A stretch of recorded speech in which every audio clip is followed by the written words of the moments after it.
चर्चा का जो विषय है पुनर्जन्म और आत्महत्या। जी हाँ, और इसका आधार क्या है इस चर्चा का? श्री रामचरितमानस। तो श्री रामचरितमानस के उत्तर कांड पर हम चर्चा कर रहे हैं। उत्तर कांड में बहुत कुछ दार्शनिक विषय हैं, आध्यात्मिक विषय हैं जिनकी चर्चा मिलती है। कई दार्शनिक विषय, कई आध्यात्मिक विषय जो कि उत्तर कांड में चर्चा में लिया गया है गोस्वामी तुलसीदास जी द्वारा, और राम कथा को भी पूर्ण किया गया है। तो राम कथा की पूर्णता उत्तरकांड में जाकर होती है। भगवान राम राजा बन जाते हैं और राजा बनने के बाद सबको उचित पद देते हैं, अतिथियों का सत्कार करते हैं, ऋषि मुनियों का सम्मान करते हैं, यज्ञ करते हैं, और फिर जाकर रामचरितमानस के अनुसार पुत्रों का जन्म होता है। और वो दो पुत्र, उन दो पुत्रों के कैसे गुण होते हैं उसका वर्णन रामचरितमानस में मिलता है। लेकिन दो पुत्रों का जन्म रामचरितमानस के अनुसार अयोध्या में होता है। दो पुत्रों का जन्म रामचरितमानस के अनुसार अयोध्या में ही होता है। और ये अयोध्या में जन्म होना, यह कथा किस प्रकार से है?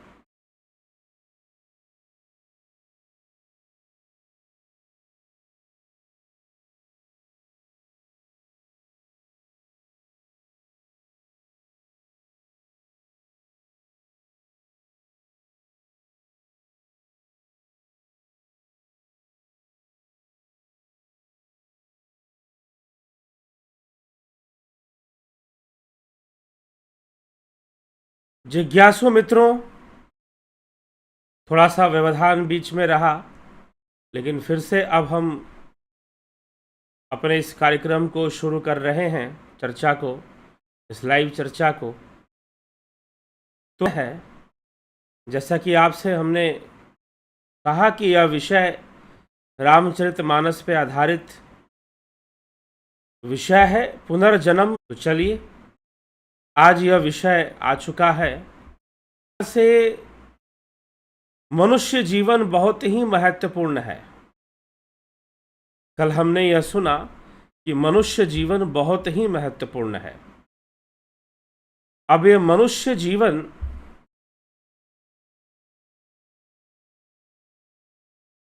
निश्चय ही बहुत महत्वपूर्ण है, लेकिन मनुष्य जीवन महत्वपूर्ण, इसके महत्वपूर्ण होने का लाभ हमें कब मिलेगा? जब हम योग के मार्ग पर चलते हैं। जब हम योग के मार्ग पर चलते हैं तो हमें महत्वपूर्ण जीवन होने का लाभ प्राप्त होता है।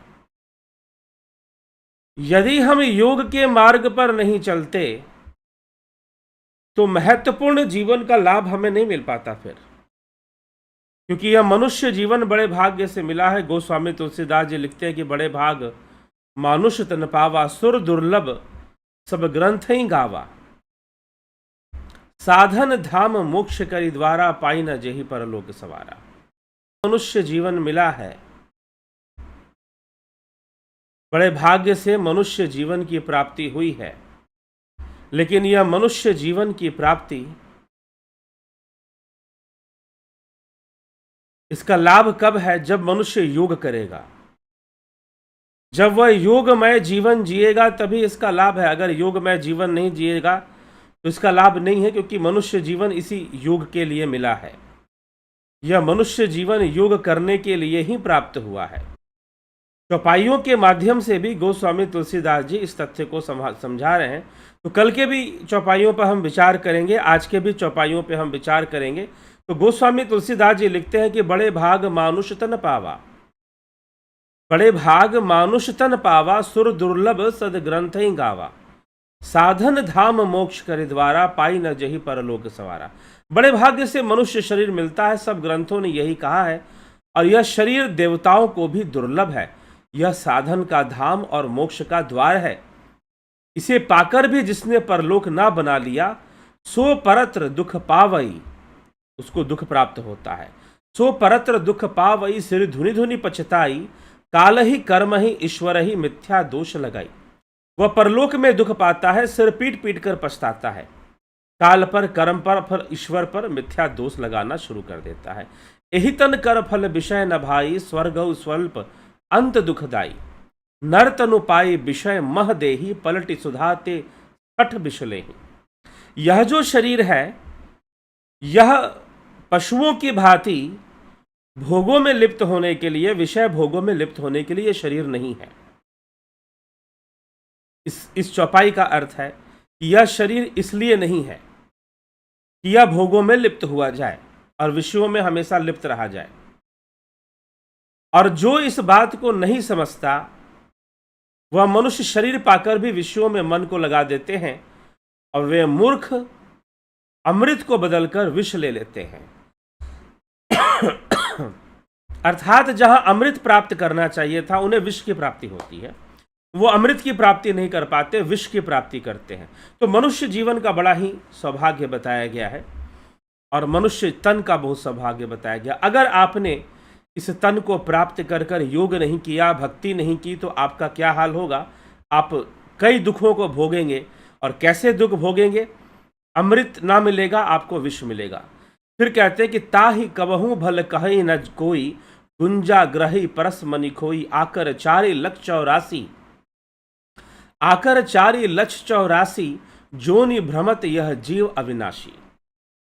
अर्थात जो पारस मणि को खोकर बदले में घोंघा ले ले, घुंघची ले लेता है, कौड़ियां ले लेता है, उसको कभी कोई भला नहीं कहता, उसे कभी कोई बुद्धिमान नहीं कहता।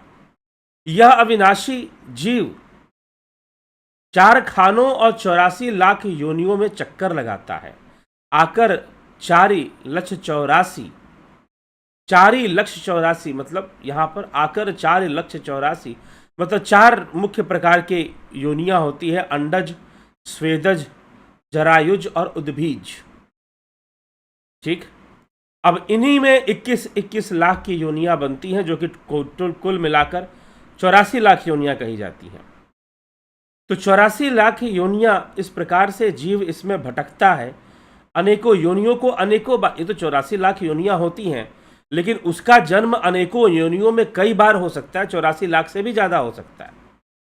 यदि उसने मनुष्य जीवन की प्राप्ति पर अगर ध्यान नहीं दिया, मनुष्य जीवन को प्राप्त करके यदि उसने योग नहीं किया, यदि उसने भक्ति नहीं की, यदि उसने नहीं समझा, प्रकृति के विज्ञान को नहीं समझा, स्वयं को नहीं समझा, आत्मज्ञान को प्राप्त नहीं किया, आत्मज्ञान के बिना विमूढ़ रह गया, आत्मज्ञान बिना नर भटके, कभी मथुरा कभी काशी। आत्मज्ञान की महिमा कई जगहों पर मिलती है, रामचरितमानस में भी मिलती है। तो आत्मज्ञान की ओर नहीं बढ़ा वो, कभी स्वयं को जानने का कोई प्रयास नहीं किया, कभी योग के प्रति उसकी कोई रुचि नहीं है। और जब योग के प्रति कोई रुचि नहीं है, भक्ति में कोई रुचि नहीं है, तो निश्चय ही वह अपना मनुष्य जीवन व्यर्थ गंवा रहा है और वह अमृत को छोड़कर विष को ही लेगा, पारस मणि को छोड़कर घोंघची अर्थात कौड़ियों को ही धारण करेगा।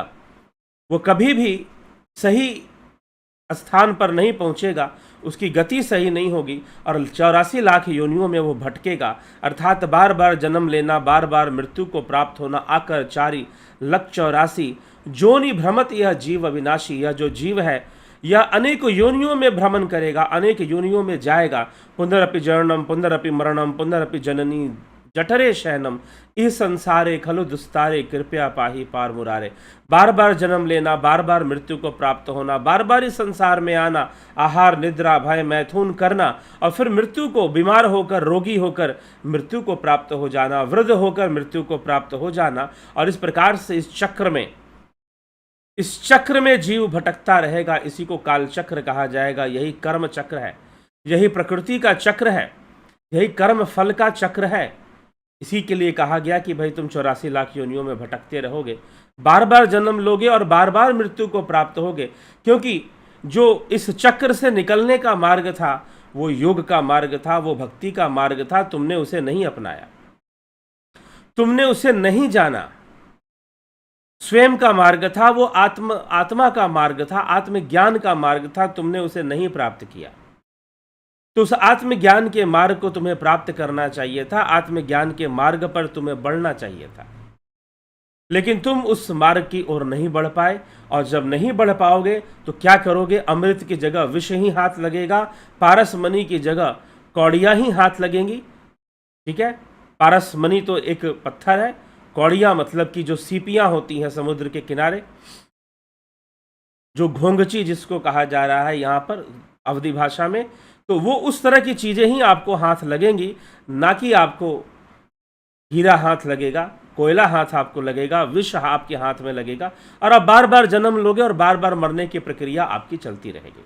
और यह जो घटना है, बार बार जन्म लेना और बार बार मरने की जो प्रक्रिया है, यह जो घटना है, यह किस प्रकार से है? तो इसकी तुलना गोस्वामी तुलसीदास जी किस चीज, फिर वो कहते हैं कि ऐसा होता क्यों है, जीव बार बार क्यों नहीं मनुष्य जीवन। अब एक और प्रश्न यहाँ पे बनता है जिसका उत्तर गोस्वामी तुलसीदास जी दे रहे हैं कि ऐसा क्यों होता है कि उसे समझ में नहीं आया, ऐसा क्यों होता है कि उस मनुष्य जीवन प्राप्त करने के बाद भी वो योग मार्ग पर जरा सा भी प्रयास नहीं कर पाया। क्योंकि थोड़ा सा भी प्रयास कर ले तो उसकी मुक्ति का साधन बन जाता है। थोड़ा सा भी प्रयास कर ले, थोड़ा सा भी अगर योग मार्ग पर, भक्ति मार्ग पर आगे बढ़ जाए तो उसको सहारा मिल जाता है, सपोर्ट मिल जाता है, और कई कर्म जो है उसके खत्म हो जाते हैं और एक कल्याण हो ऐसा कर्म बन जाता है। इसीलिए श्रीमद् भगवत गीता के 6ठे अध्याय में अर्जुन प्रश्न करता है श्री कृष्ण भगवान से कि हे श्री कृष्ण, आप मुझे बताइए कि जो व्यक्ति जिसका योग पूर्ण नहीं हुआ, जिसका योग पूर्ण नहीं हुआ, उसकी मृत्यु हो गई तो उसकी क्या गति होगी? या कोई यदि योग भ्रष्ट हो गया तो उसकी क्या गति होगी? उसकी क्या गति होगी अगर यदि वो योग भ्रष्ट हो गया? तो योग भ्रष्ट हो गया या फिर मृत्यु हो गई तो क्या गति होगी? तो श्री कृष्ण कहते हैं कि उसने जितना भी योग किया है वो व्यर्थ नहीं जाएगा। वह या तो अपने पुण्य के वशीभूत देवताओं की योनि, स्वर्ग आदि योनियों को प्राप्त होकर वह पहले तो सुख का भोग करेगा और फिर अपने योग को पूर्ण करने के लिए धरती के ऊपर, पृथ्वी पर मनुष्य योनि में जन्म लेगा और ऐसे परिवार में जन्म लेगा जहां से उसका योग संभव है, जहां से उसकी भक्ति संभव है, जहां से उसकी साधना की पूर्णता संभव है, जहां से मोक्ष संभव हो पाएगा, निर्वाण संभव हो पाएगा। ठीक है, तो ऐसी परिवार में उसका जन्म हो जाता है, तो ये योग करने पर यह फल की प्राप्ति होती है। तो जो योग नहीं करते, जो मनुष्य जीवन को प्राप्त कर कर भी योग नहीं करते, अब यहां पर योग करने का अर्थ भी बहुत कुछ लोग ले लेते हैं, हालांकि कई बार हम बताते ही रहते हैं, रिपीट करके बताते हैं, फिर भी बता देते हैं। योग करने का मतलब यहां मात्र अपने शरीर को फिट रखना नहीं है, पेट कम करना नहीं है, आंखों की रोशनी बढ़ाना नहीं है। यहां पर योग का अर्थ है निर्वाण की प्राप्ति, योग का अर्थ है कैवल्य की प्राप्ति, योग का अर्थ है स्वरूप में अवस्था का बनना, स्वरूप में स्थित हो जाना, अपने स्वरूप को जान लेना, आत्मज्ञान को प्राप्त हो जाना, अपनी चेतना में स्थित हो जाना, ये इसका उद्देश्य है। तो इसीलिए यहां पर जो रामचरितमानस में गोस्वामी तुलसीदास जी यहां लिख रहे हैं कि योग, अगर मनुष्य जीवन को प्राप्त कर कर योग भक्ति नहीं किए तो 84 लाख योनियों में तुम्हें भटकना पड़ेगा और फिर तुम्हारे दुख जो है अनंत हो जाएंगे, तुम्हारे दुख अनंत हो जाएंगी, तुम्हारी व्याधियां अनंत हो जाएंगी, तुम्हें अमृत नहीं मिलेगा, तुम्हें विष ही मिलेगा, पारसमणि नहीं मिलेगा, तुम्हें घोंगे ही मिलेगा। तो इसके लिए गोस्वामी तुलसीदास जी बड़ा सुंदर कहते हैं कि फिरत सदा माया कर प्रेरा, काल कर्म स्वभाव गुण घेरा, कबहुक करी करुणा नर देहि, देते ईश बिनु हेतु सनहि। माया की प्रेरणा से, माया की प्रेरणा से, काल कर्म स्वभाव और गुण से घिरा हुआ, उसके वशीभूत, काल कर्म और गुण के वशीभूत, काल कर्म स्वभाव और गुण के वशीभूत, काल कर्म स्वभाव गुण घेरा, यह सदा ही जीव भटकता रहता है। जीव के भटकने का कारण क्या है? काल कर्म स्वभाव और गुण। वास्तव में गुण ही मूल रूप से है, क्योंकि गुण से ही सब सारी चीजें बनती हैं। 3 गुणों से ही, ये जो सतोगुण, रजोगुण, तमोगुण, जिसको त्रिगुणी सृष्टि बोलते हैं, इन 3 गुणों से ही काल कर्म और स्वभाव का भी निश्चय होता है। तो काल कर्म स्वभाव और गुण के वशीभूत बिना ही कारण जब उसे मनुष्य जीवन मिलता है, कबहू करी करुणा नरदेही, जब वो इस तरह से भटक रहा होता है, काल कर्म स्वभाव और गुण के वशीभूत, फिरत सदा माया करी प्रेरा। माया कर प्रेरा मतलब माया से प्रेरित होकर, माया अर्थात इस प्रकृति से प्रेरित होकर, फिरत सदा माया करी प्रेरा, इस प्रकृति से प्रेरित होकर, इंस्पायर होकर। ठीक, तो इस प्रकृति के कारण जो प्रेरणा मिलती है अनेकों कर्म करने की, कर्मों का फल भोगने की, इस प्रकृति से प्रेरित होकर यह जो जीव है भटकता रहता है अपने काल कर्म स्वभाव और गुण के वशीभूत। तो इसका पुनरपि जननम पुनरपि मरणम, इसका लगा रहता है, बार बार जन्म लेना, बार बार मृत्यु को प्राप्त होना, ये लगा रहेगा। और यही श्री कृष्ण भगवान गीता में कहते हैं कि अंत काले जो जैसी भावना रखेगा, यम यम वापी स्मरण भावम तेस्तंते कलेवरम तम तमे वेति कौन्तेय सदा तद्भाव भाविता, सदा तद्भाव भाविता। तो यम यम वापी स्मरण भावम, जो जैसे जैसे भाव से स्मरण करते हुए देह का त्याग करता है, वैसे वैसे भाव को ही वो प्राप्त हो जाता है। और बार बार उसका जन्म मरण का चक्र बना ही रहता है, क्योंकि उसने योग नहीं कर पाया। तो मुक्ति का रास्ता उसका स्पष्ट नहीं होता, वो इसी के वशीभूत चलेगा। और यह जो स्थिति है, कर्मों के वशीभूत, काल के वशीभूत, बार बार जन्म लेना और मृत्यु को प्राप्त होना, यह स्थिति कैसी है? तो इस स्थिति के बारे में गोस्वामी जी लिखते हैं, क्या लिखते हैं कि फिरत सदा माया कर प्रेरा, काल कर्म स्वभाव गुण घेरा, कबहू करी करुणा नरदेही, देत ईश बिनु हेतु सनेही, नर्तन भाव बारिद कहूं बेड़ो, सन्मुख मरुत अनुग्रह मेरो, कर्णधार सतगुरु दृढ़ नावा, दुर्लभ साज सुलभ करी पावा। यह मनुष्य शरीर भव सागर के बेड़े के समान है, मरण दुख हर बार झेला, पुनर्जननी जठर में या सुख दुखों का खेल खेला, पार करना हे अगम संसार सागर विश्व भारी, पाही प्रभु अवलंब तुम्ही अब मुरारी। उसकी एक प्रार्थना होती है कि मुझे इस चक्कर से मुक्ति मिले कि बार बार जन्म लेना, बार बार मृत्यु को प्राप्त होना, बार बार जन्म लेना, बार बार मृत्यु को प्राप्त होना और दुख सुखों को भोगना, इस चक्कर से मुझे मुक्ति मिले, मुझे कोई रास्ता मिले जिससे कि मैं बाहर निकल जाऊं, मुझे कोई रास्ता मिले जिससे कि मैं बाहर निकल जाऊं।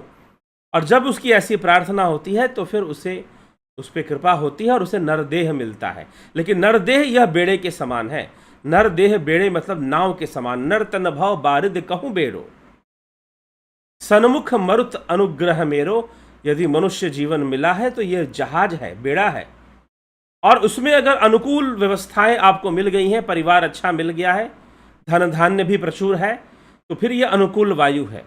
इतना होने पर भी सद्गुरु कर्णधार सतगुरु दृढ़नावा, जो इस भव सागर से पार लगाने वाला है, वो गुरु ही है, जो आपको ऐसी प्रेरणा देगा, जो आपको सही रास्ता बतलाएगा, सही मार्ग बतलाएगा कि संसार में रहते हुए, अपने गृहस्थ जीवन में रहते हुए, संसार में रहते हुए किस तरह का अभ्यास शुरू करें जिससे कि इस भव सागर से मुक्ति हो जाए, किस तरह का अभ्यास शुरू करें जिससे कि इस भव सागर से मुक्ति हो जाए, तो वो गुरु ही बताएगा। तो कर्णधार सतगुरु दृढ़नावा, दुर्लभ साज सुलभ करी पावा।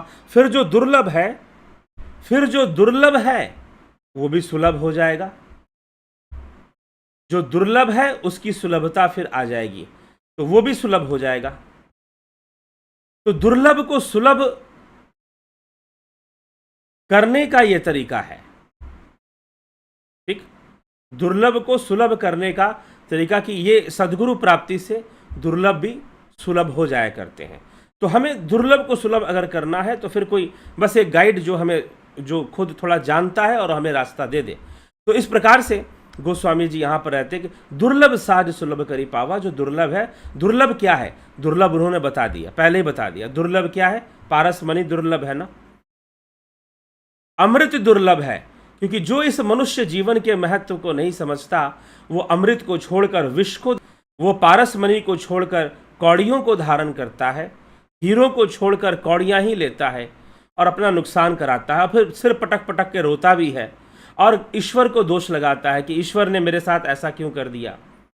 काल कर्म को दोष लगाता है कि समय ही खराब चल रहा है, सही समय पर उसने सही काम नहीं किया। तो जो मनुष्य जीवन के महत्व को नहीं समझता, योग भक्ति नहीं करता, वो फिर इसी प्रकार से भटकता है। फिरत सदा माया करी प्रेरा, माया के प्रेरित होकर, माया से प्रेरित होकर जीव भटकता है।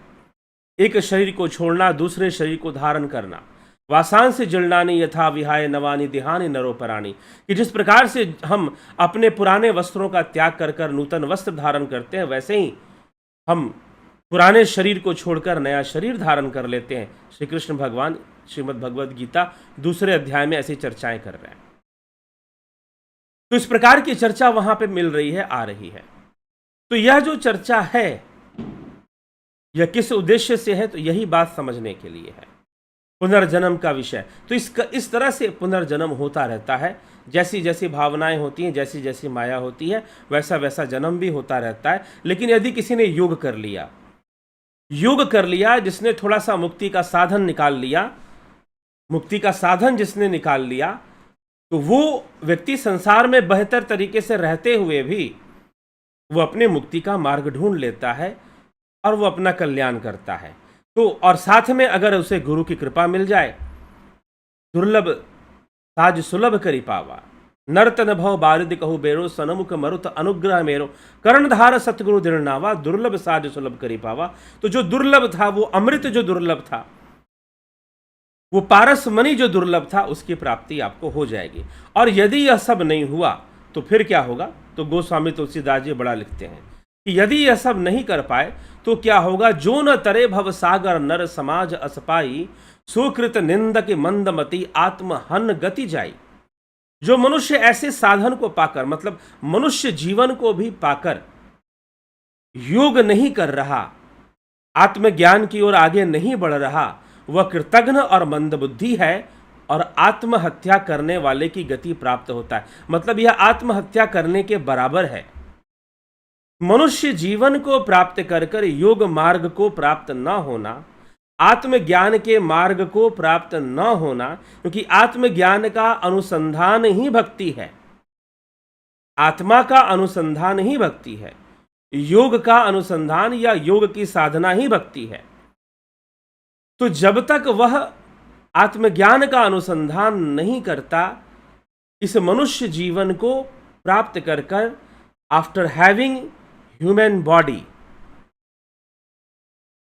इसको होने के बाद भी जरा सा भी प्रयास, किसी तरह का कोई प्रयास, कोई कोशिश नहीं कि वो आत्मज्ञान को प्राप्त हो, वह मूल चेतना को प्राप्त हो, नहीं प्रयास करता, तो उसका जो जीवन है और मात्र अपने आप को भोग मार्ग में ही रखता है, पशुओं के समान भोगों को भोगता है, खूब खाओ, खूब घूमो, खूब पहनो। इस तरह से जब वो जीवन जीता है और सारा लक्ष्य संसार में लगा देता है, संसार के जो वर्ल्डली एम्बिशंस हैं, जो वर्ल्डली लस्ट हैं, मात्र उन्हीं में लिप्त रहना, उन्हीं में लिपटे हुए रहना, लंपट रहना, जब ऐसी स्थिति को जीव प्राप्त कर जाता है तो उसका जीवन ऐसे है जैसे वो आत्महत्या कर रहा है। आत्महत्या कर रहा हो वैसा ही वो जीवन जी रहा है। गोस्वामी तुलसीदास जी लिख रहे हैं उसका जीवन आत्महत्या करने के बराबर है। जिस व्यक्ति की आत्महत्या करने से जो गति होती है वही गति उसकी भी हो जाएगी। आत्महत्या करने से जो गति जीव की होती है वही गति उसकी भी हो जाएगी। तो प्रश्न ये उठता है कि आत्महत्या करने से तुलना क्यों की जा रही है?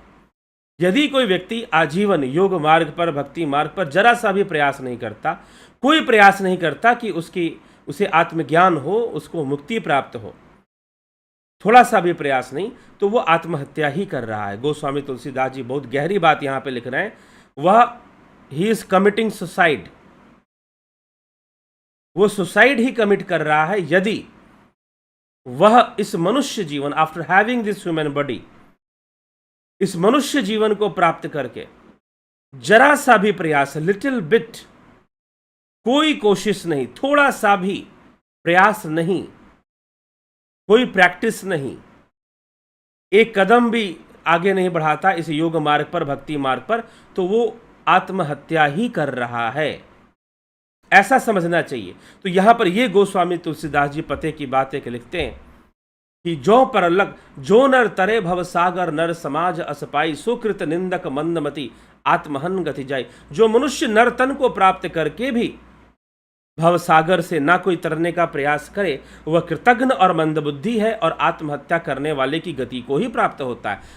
जो दंड आत्महत्या करने वाले व्यक्ति को मिलेगा वो उसको मिलेगा, वो उसको मिलेगा। तो अब ये आत्महत्या क्या है? अपने आप को नष्ट कर देना।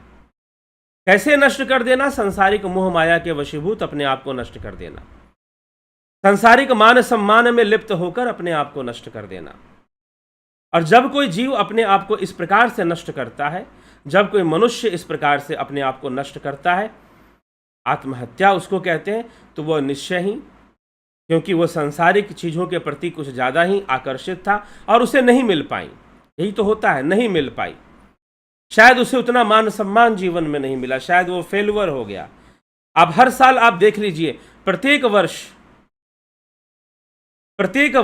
आप हमारे देश में, भारत में आप न्यूज़पेपर उठाया कीजिए और उस समय उठाया कीजिए जब 10वीं के रिजल्ट आते हैं, जब 12वीं के रिजल्ट आते हैं।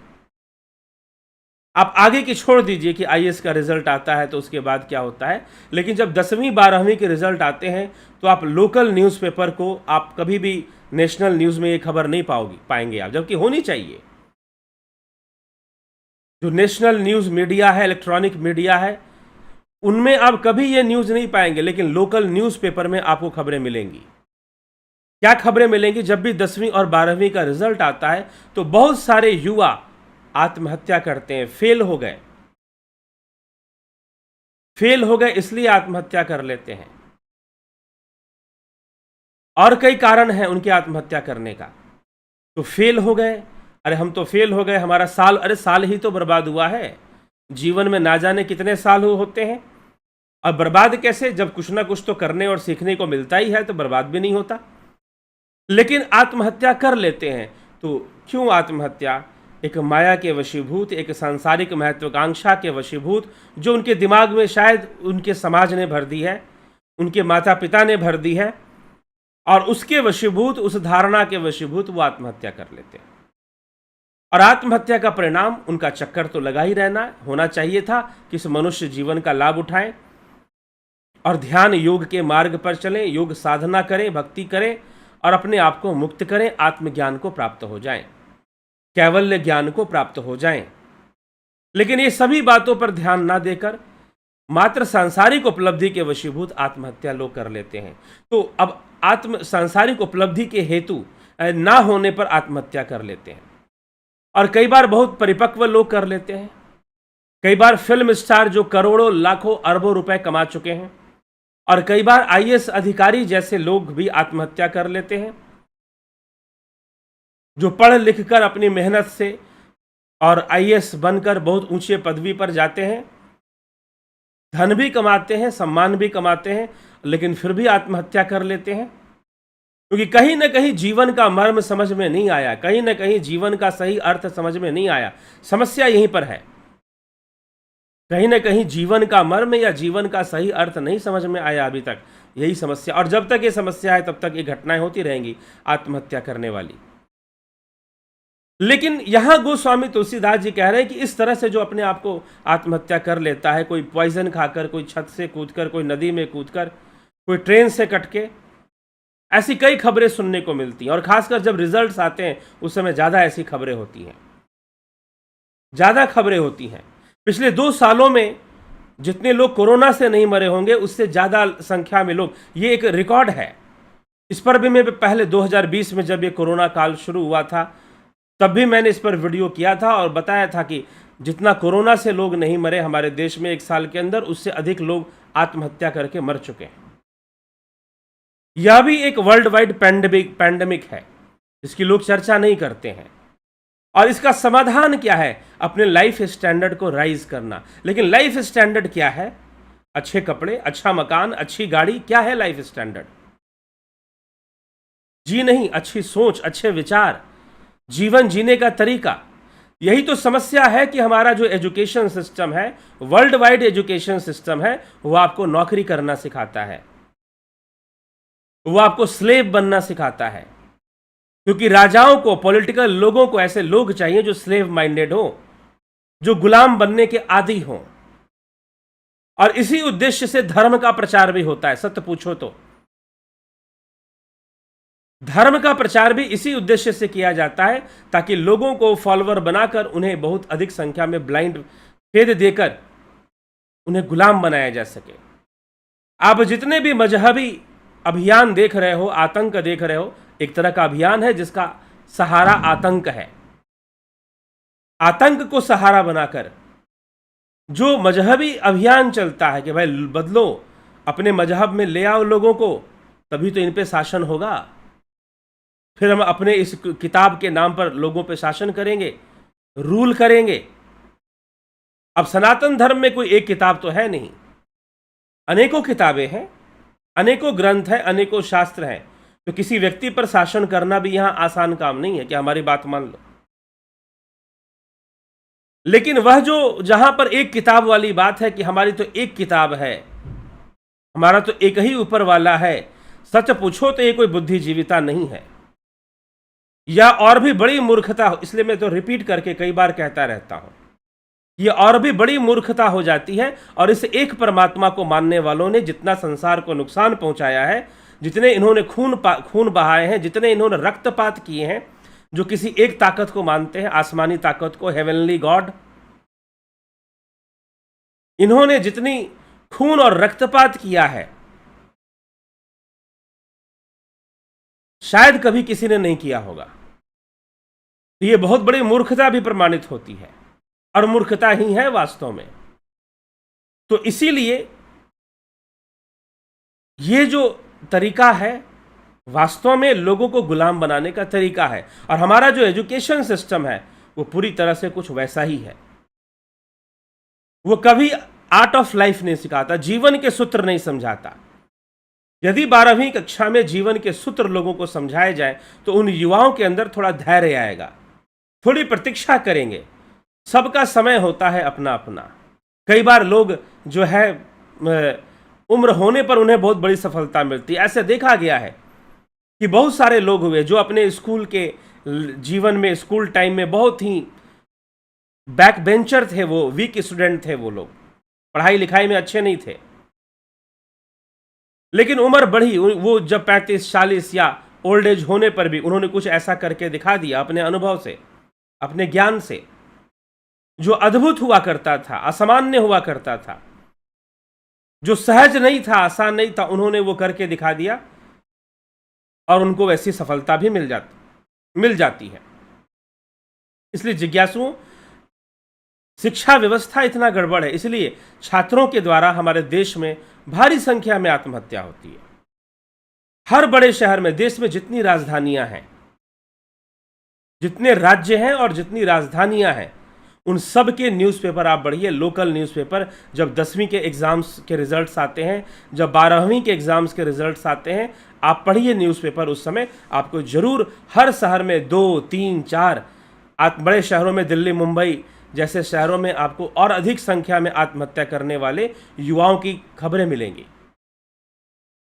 और पूरे कंट्री का अगर आप जोड़ देंगे तो हो सकता है कि 300-400 या 500 युवाओं ने तुरंत 1-2 दिन के अंदर ही आत्महत्या कर ली, ऐसी सूचना आपको मिलेगी। तो इसीलिए मनुष्य जीवन बड़े भाग्य से मिला है। मनुष्य जीवन प्राप्त कर इसको जीना कैसे चाहिए था, कल भी हमने इसी विषय पर चर्चा किया था। मनुष्य भोग और पशु भोग में क्या अंतर है? पशुओं की तरह अगर मनुष्य भोगों को भोगेगा तो निश्चय ही अपना भयानक पतन कर लेगा। भोग तो है, लेकिन शिक्षित होकर, संस्कारित होकर, सुसंस्कृत होकर ही भोगों को भोगना चाहिए, विवेक और ज्ञान के साथ समझकर। नहीं तो अपना पतन होना निश्चय होता है। और पतन क्या? शरीर का पतन, मन का पतन, सब होता है फिर। तो हमें यही सब समझना है, इन्हीं सब बातों को स्पष्ट कर लेना है, तो निश्चय ही हम एक सही रास्ते पर हम चल पाएंगे। और नहीं तो आत्महत्या हम कर ही रहे हैं।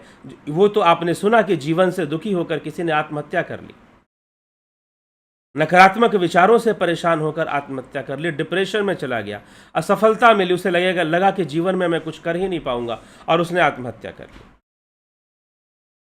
किसी के रिश्ते नाते खराब हो गए, शादी ब्याह खराब हो गया, तो उसने आत्महत्या कर ली।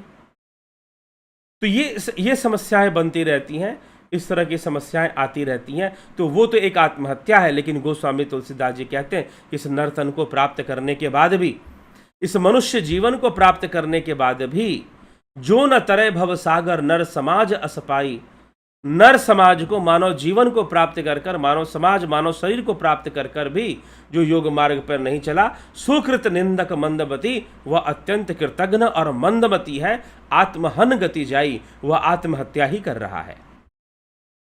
वह आत्महत्या ही कर रहा है जो योग के मार्ग पर नहीं चल रहा, जो भक्ति के मार्ग पर नहीं चल रहा है, अपने आत्मज्ञान के अनुसंधान में नहीं लगा है, योग के अभ्यास में नहीं लगा हुआ है,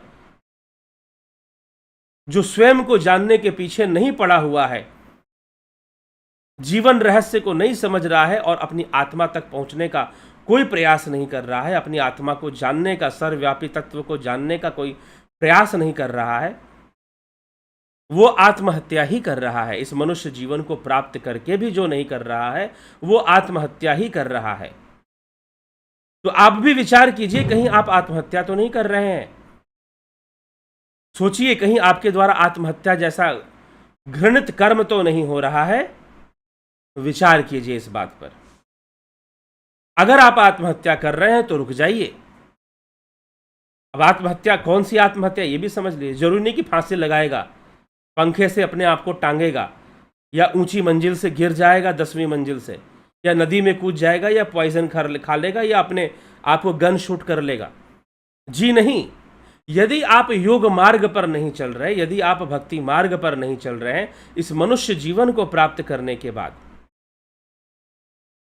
किसी मार्गदर्शक का सहारा नहीं ले रहे हैं, उसके बताए हुए मार्ग पर, शास्त्र सम्मत योग मार्ग पर आप नहीं चल रहे हैं, तो आप आत्महत्या ही कर रहे हैं, ऐसा समझ लीजिए।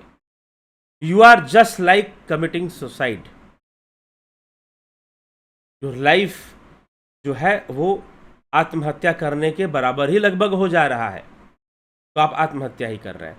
तो हमें यह बात समझ लेना चाहिए, क्योंकि तब इसीलिए इसको आत्महत्या से इसकी तुलना कर दी गई कि उनको वही गति प्राप्त होगी जो आत्महत्या करने वालों को होती है। आत्महन करने वाले को आत्महन लिखा है आत्महत्या की जगह। तो आत्महत्या करने वालों को जो गति होती है, वही गति आपको प्राप्त हो जाएगी। आपने इस बात पर विचार करना चाहिए और आपको आत्महत्या नहीं करनी चाहिए। अनजाने में कई लोग आत्महत्या किए जा रहे हैं, अनजाने में ही उनकी आत्महत्या है। एक होती है जानबूझकर और एक होती है अनजाने में। तो अनजाने में बहुत सारे लोग आत्महत्या किए ही जा रहे हैं, तो उसके लिए रुकना चाहिए और हमें समझना चाहिए और योग मार्गी निश्चय रूप से हमें बन जाना चाहिए। हम बन जाते हो तो हमारी समस्याओं का समाधान हो पाएगा, नहीं तो नहीं हो पाएगा। नहीं तो बहुत सारी समस्याएं हैं, बहुत सारी बाधाएं बनी ही रहेंगी। इसलिए इस जीवन को बेहतर बनाने के हमें तरीके सीखने चाहिए। अगर हमने सही से जीवन को बेहतर बनाया और सही शिक्षा युवाओं को सही समय पर मिल गई, सही शिक्षा युवाओं को सही समय पर मिल गई, तो वो निश्चय ही बहुत बड़ा काम वो कर पाएंगे और अपने जीवन को सही ढंग से जिएंगे और कभी आत्महत्या जैसे कुकर्म वो नहीं करेंगे। तो जिज्ञासुओं, हमें इन्हीं सब बातों पर, इस विषय पर विचार करना चाहिए और इन्हीं सब बातों को समझकर हमें चलना चाहिए। ठीक है, तो चलिए आपके कमेंट्स भी देख लेते हैं। बीच में डिस्कनेक्शन हो गया था, जिससे कि कमेंट चैट जो था वो डिस्कनेक्ट हो गया था, तो सभी लोगों का कमेंट्स नहीं आ पाएंगे मेरे पास। कुछ लोगों के जिन्होंने पहले शुरू में किया था उन्हीं लोगों के हैं, उनका मैं पढ़ता हूँ। तो खिम सुनार जी, बहुत अभिनंदन है। नवज्योति नाथ जी, घनश्याम सारोदे, कमलेश खैरनर, राजू पाल, उषा श्रीवास्तव जी, बिस लाल बहादुर सिंह जी, गोविंद प्रसाद नीमा, विंदेश्वरी मिश्रा, रमेश पेशवानी जी, भरत छबलानी जी, नवज्योति नाथ जी, अजीत अपराजित, जय सचिदानंद, बबीता धीमान, रूपलाल विश्वकर्मा, श्वेता राय सिन्हा, सविता नायक, विनोद कुमार सूद, जलाराम राय का सबका बहुत बहुत अभिनंदन है। सबका बहुत बहुत स्वागत है, अभिनंदन है दिव्य सृजन चैनल में। कल फिर हम इस चर्चा को आगे बढ़ाएंगे। आज भी बहुत गंभीर चर्चा थी ये आत्महत्या और पुनर्जन्म के ऊपर। तो हम भी बार बार जन्म लेना, बार बार ये आत्महत्या के बराबर है ऐसा होना, इसीलिए हमें इसके मर्म को समझना है। हाँ, एक प्रश्न और मुझे ध्यान आ रहा है, किसी जिज्ञासु ने पूछा था मुझ पर व्हाट्सएप मैसेज करके, मुझे प्रश्न किया था कि आत्महत्या करने वाले भी अपना देह त्यागते हैं और योग मार्ग से योगी भी अपना देहपात कर देते हैं, देह को छोड़ देते हैं, लेकिन वो योग मार्ग से छोड़ते हैं और अपनी मर्जी से छोड़ते हैं। आत्महत्या करने वाले भी अपनी मर्जी से छोड़ते हैं, आत्महत्या करने वाले भी अपनी मर्जी से ही देह का त्याग करते हैं, और जो योगी है वह भी अपनी इच्छा से, उसे कोई मार नहीं सकता, ना बीमारी मार सकती है, ना कोई व्यक्ति मार सकता है। तो योगी, जो सिद्ध योगी है, वो भी अपनी इच्छा से देह का त्याग करता है। तो अब ये बताइए कि आत्महत्या करना और योगियों का देह त्याग करने में क्या अंतर? एक ही जैसा लग रहा है ये तो। योगियों ने आत्महत्या कर दी और इस तरह से देह त्याग कर दिया, और जो संसार में व्यक्ति नाराज होकर, दुखी होकर आत्महत्या कर रहा है, वो भी तो देह त्याग कर रहा है, वो भी तो देह त्याग कर रहा है। तो उसका और इसमें अंतर क्या है? बहुत बड़ा अंतर। वह एक शुद्ध चेतना को प्राप्त हो चुका है, तब उसने देह त्याग किया है, और वो देह अपने आप ही चला गया, उसके लिए देह रहना ना रहना पहले ही बराबर हो चुका है। तो उसने जो इस मनुष्य जीवन का लक्ष्य था उसे प्राप्त कर लिया है। वह योगी जो योग मार्ग से स्थूल देह की तरह का त्याग कर रहा है, इस मनुष्य जीवन को प्राप्त करने का जो उद्देश्य था, इस मनुष्य जीवन को प्राप्त करने का जो लक्ष्य था, उसने पूरा कर लिया है, तब देह का त्याग किया है। लेकिन एक दूसरा मनुष्य जो संसारिक उपलब्धि ना होने के कारण, संसार में असफलता मिलने के कारण, रिश्ते नातों में असफलता मिलने के कारण, रिश्ते नातों में से परेशान होकर उसने आत्महत्या कर ली। तो लगभग ये चीज किसके लिए था? संसार के लिए ही था ना। यहां पर तो अनासक्त भाव नहीं है, और योगी जो देहपात करते हैं वो अनासक्त भाव से करते हैं, उनका योग पूर्ण हो रहा है। तो बहुत भारी अंतर हो जाता है इस प्रकार के आत्महत्या में। योगियों का देहपात करना, उसे हम आत्महत्या नहीं कह सकते, क्योंकि उसमें तो आत्मा की उपलब्धि हो रही है, आत्मस्थिति बन रही है, तो उसकी तुलना आत्महत्या से नहीं की जा सकती है। इस बात को समझ लेना है। तो उसकी तुलना आप कभी आत्महत्या से ना करें तो बेहतर होगा। तो ये चीज है। और योगी लक्ष्य पूर्ण कर चुके हैं मनुष्य जीवन का, तो वो देह त्याग देते हैं। और इन्होंने कुछ नहीं किया, अभी जीवन का लक्ष्य नहीं प्राप्त किया, बल्कि सांसारिक दुखों से दुखी होकर आत्महत्या कर रहे हैं। वो बहुत गलत बात है। और जो योग नहीं कर रहा, गोस्वामी जी कहते हैं, जो ना इस नर तन को प्राप्त कर कर, इस मनुष्य जीवन को प्राप्त कर कर जो भक्ति नहीं कर रहा, योग नहीं कर रहा, वो व्यक्ति जो मनुष्य जीवन को प्राप्त कर कर भी भक्ति योग नहीं कर रहा है, वो भी आत्महत्या कर रहा है, वो भी आत्महत्या कर रहा है। तो ये अंतर हमें समझ लेना है, योगी का देहपात करना और ऐसे एक साधारण व्यक्ति का आत्महत्या कर लेना। तो इससे हमें बचना है, ऐसी सोच नहीं रखनी है और योग मार्ग पर चलना है। अच्छा समय सबके जीवन में आता है, समय लगता है, लेकिन आता जरूर है। ठीक है, चलिए। तो इसी के साथ हम विचारों को विराम देंगे। धैर्य रखें और आत्महत्या जैसा कदम कभी ना उठाएं। योग साधना करें, अपने योग बल से कैवल्य की प्राप्ति करें और अपना देह त्याग दें, तो वो एक सही क्रिया है, वो कल्याण हो गया। अब आप चक्कर में नहीं है, आप चक्कर से बाहर निकल चुके। तो ये मनुष्य जीवन चक्कर से बाहर निकलना, कौन सा चक्कर? 84 के चक्कर से बाहर निकलने का ही साधन है मनुष्य जीवन। अगर इसके लिए भी कोई प्रयोजन नहीं किया, कोई व्यवस्था नहीं की, तो वो आत्महत्या के बराबर है। तो इसी के साथ विराम देते हैं। कल फिर मिलते हैं लाइव चर्चा, दूसरों को समझाने का प्रयास करें। तो चलिए इसी के साथ यहाँ विचारों को विराम देते हैं। बहुत बहुत आभार आप सभी का।